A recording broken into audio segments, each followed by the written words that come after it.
శ్రీకాకుళం జిల్లా పలాసలో చీడీ పరిశ్రమలు 10 రోజుల పాటు బంద్ కానున్నాయి. పరిశ్రమలు ఎదుర్కొంటున్న ఆర్థిక ఇబ్బందులు, ముడి జీడిపప్పు కొరత, పెరిగిన ధరలు, ఎగుమతుల మందగమనం వంటి కారణాలతో ఈ నిర్ణయం తీసుకున్నట్లు ఇండస్ట్రియల్ చీడీ పరిశ్రమల యాజమాన్యం ప్రకటించింది.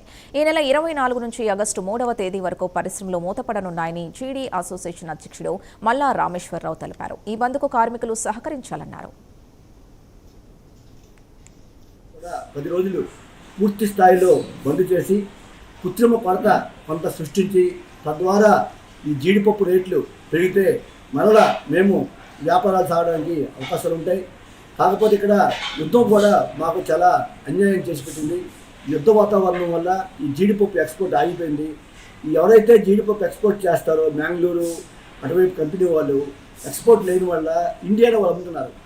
వాళ్ళు ఇండియాలో అమ్మడం వల్ల ఆ నాణ్యత క్వాలిటీని పలాసలో స్కిల్ లేబర్ లేకపోవడం వల్ల మేము తయారు చేయలేకపోతున్నాం. అక్కడ మేము పోటీని తట్టుకోలేకపోతున్నాం. అట్ ది సేమ్ టైము ఇక్కడ అంతా కూడా మాన్యువల్ ప్రాసెస్లో ఒక జీడిపప్పుల బస్తాని జీడిపప్పుగా మార్చడానికి 1800 ఖర్చు అవుతుంది. అదే మెకానిజంకి వెళ్తే ఒక జీడిపప్పుల బస్తా నుంచి జీడిపప్పు బస్తా చేయడానికి 400 మాత్రమే ఖర్చు అవుతుంది. ఈ డిఫరెన్స్ అమౌంట్ కూడా మేము తట్టుకోలేకపోవడం వల్ల ఈ బంద్కి వెళ్ళవలసి వచ్చింది. దీని అందరూ కూడా సహకరించాలని మీ ద్వారా కోరుకుంటున్నాం. ఆగస్టు